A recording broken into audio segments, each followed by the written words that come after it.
সূরা ফাতিহার গুরুত্বপূর্ণ আমল আপনার সংকটময় সময়ে কাজে আসবে। এই সূরা ফাতিহা কতবার পড়বেন, কিভাবে পড়লে আপনি উপকৃত হবেন, এটা আমরা অনেকেই কিন্তু জানি না। সূরা ফাতিহার একটি নাম হচ্ছে সূরাতুশ শিফা।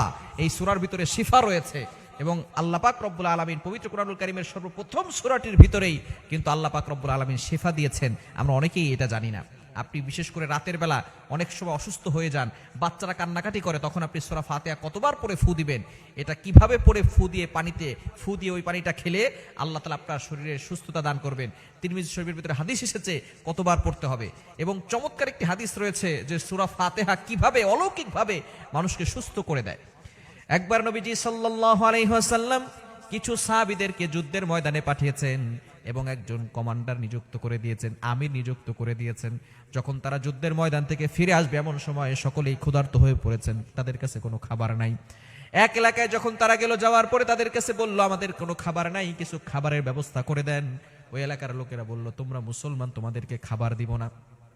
মুসলমান যারা ছিল তারা সেখান থেকে একটু মনক্ষুণ্ণ হয়ে চলে আসলো। হঠাৎ করে সেই এলাকার যে সর্দার ছিল তাকে সাপে কামড় দিয়েছে, সাপে দংশন করেছে।